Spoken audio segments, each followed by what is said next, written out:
Perdumals. Alright, let's try and play Busch-Gass Gambit.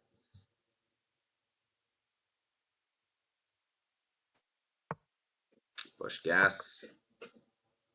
Accept, no accept. But c3, trying to play d4 very quickly. We got a hit in the center even faster with d5. Also covered in my Busch-Gass Denier's video. Tough decision for white. They've got a few moves to consider here.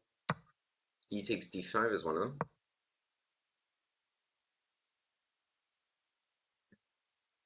And now the idea is after knight takes, we play... Oh, I was going to say queen d5 and castles. Bishop b5 is not actually a move I know. I think so. What I'm going to do here, I'm going to try and deal with this with tempo. So I'm hitting the bishop with tempo, and I want to play e4. So the pawn on c3 is very, very stupid if you're not playing d4, right? It has no other purpose, and in fact, it really just stops all of your queenside development, kind of. Like, the bishop's very frustrated, the knight doesn't have its square. d4 here is impossible hitting back, because I would take this, and then I'm hitting another piece, so I'd be taking two pieces there. So they've played c3, and now I'm not allowing them to play d4. I'm down a pawn at this moment, because they took two pawns, right? But knight d4 here, okay, they're immediately offering me to grab this back. I think that's what they had to do.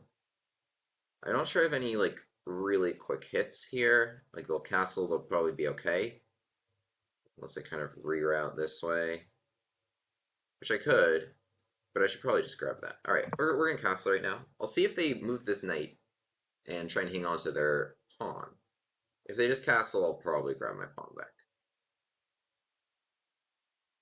But if they play knight b3, my idea was bishop d6, now, and then after castle... Okay. Alright, yeah, I should grab this. So I do, and now we're equal in material again. Alright, well, they can play d3 to fight their way out. Yes, this is true. I have a clever move. Is it working?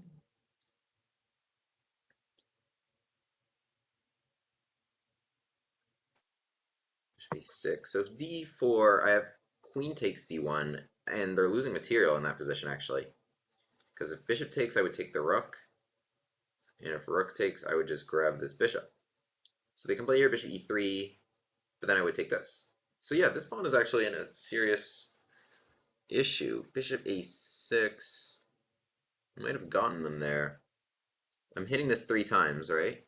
Uno, dos, tres. Bishop e3, queen takes b2. Gotta save the rook. Knight d2, and then I would take this. Yeah, this is tough. So takes, takes, c3. So let's grab it. Bishop e3. Oh, I thought I would have this in this position, but they can take with the queen, of course. Take, take. That's actually playable. I would have 2 rooks for the queen. Or I could take... Oh, let me take this knight. Oh, what a queen sacrifice. Ah, look at that move. Queen takes c3. So I'm getting rid of the knight that's defending this. Yes, wait, this is really good. This is a Gambit Glasses moment. Even though it's not really a Gambit, I like my queen sacrifice here a lot. Takes e2, so now I've gotten 2 pieces back for my queen.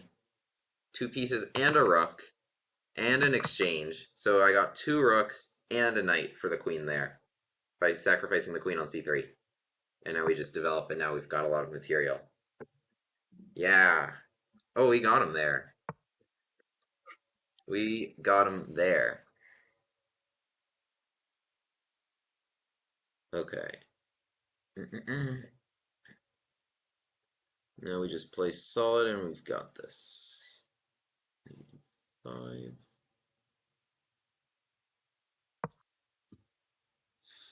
Thank you, thank you. Yeah, queen c3 was a good one.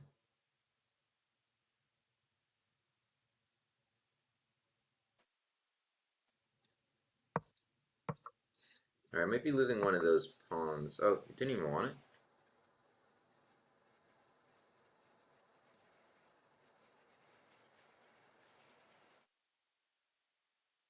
If you're an d3 threatening mate.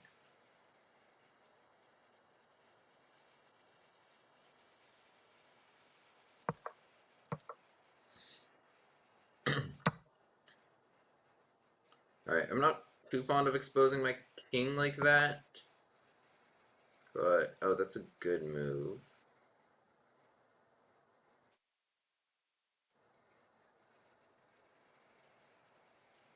Check knight f2, queen f6.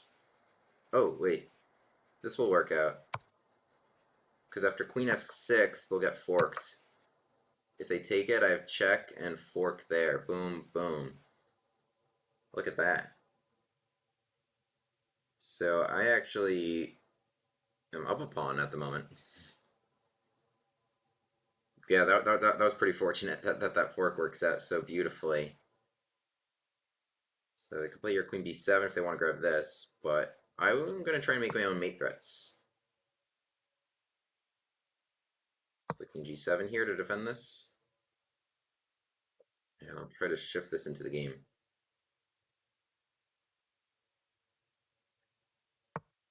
This is 6. Let's get this in. Boom. Attack. That would be mate. That looks quite strong. Oh yeah, that's going to be mate. Okay, well they have queen f2 and then checkmate. Look at that.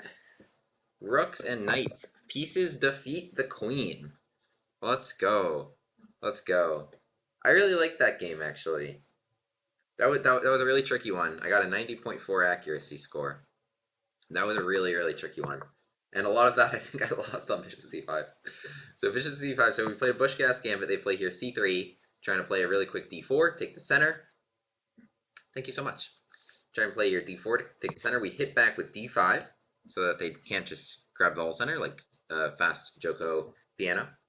And they take it, knight f6. So this is what I was talking about. Main stuff is knight takes e5 and d4, and just queen takes d5 here. So this is a rather interesting position. It's covered in my video. Bishop can't move. A lot of people blunder by just any move of the bishop, which would hang g2. Otherwise, they take this, and we take here. And at minimum, we're grabbing this pawn back, actually. And at maximum, they have issues on the e-file with their king. So this position, otherwise, it's actually kind of difficult to develop, and black is going to also try and hit on the e-file with the pressure on g2. So in the game, though, they took this. They didn't go for that line. They also didn't go for here d4, which just equalizes here after check. And black just castles and takes this pawn back with no issues. In the game, check here. So I play c6. So now I admit that I'm not going to take this pawn back, because we trade off that pawn. But I'm hanging on to this, and I play now e4. And white's now in a ton of trouble, because, you know, like, what do they do with this knight? Like, they could go back there if they want to cling on to their precious pawn, but this is just absolutely not worth it. They play your knight d4, offering the pawn back, and I grab it in a move. You know, d3, it's actually, yeah, very, very subtle mistake. It looks like white should be totally fine after just trading here. They get their pieces out. I actually have like a weak pawn, and they have a bishop pair in open position. But I play here bishop to a6. I got an exclam for it. So the idea is the pressure along here. So we're hitting this pawn 3 times. If they take it, queen takes d1. And if they take with the bishop, their rook hangs. If they take with the rook, their bishop hangs. So that's big problems here. Otherwise, they can hit the queen. But I have queen takes b2, hitting the rook. Like knight moves to defend, and now it would just be up 2 pawns in this position. So what to do about this? I think they dealt with this probably the only way they could, by just developing. I take here bishop e3. So this actually looks like a very reasonable idea, because now like the queen would retreat somewhere, and I think they just save their bishop, and their development actually looks alright. And black's is probably hard to deal with, and the queen just steps up, rooks come into the game, and maybe eventually they just pick this pawn off, and they have a good bishop pair. So it's very important to find this very subtle move here. D takes e2 looks like it might be working, but takes here, so they save their queen and capture mine. And now in this position, engine's giving like dead equality. I've just got 2 rooks for the queen. However, I got this position except with the knight off the board, because we started it here with this tactic, queen takes c3. 2 exclams. I got a brilliant for the queen sacrifice. 2 exclams. We got rid of the knight, taking the bishop, also taking here. And okay, my next game just started, but we eventually converted this one as well by just actually playing quite aggressive and bringing all our pieces into the game. And we got that check, and we actually checkmated them. So, okay. Subscribe. That goes on YouTube.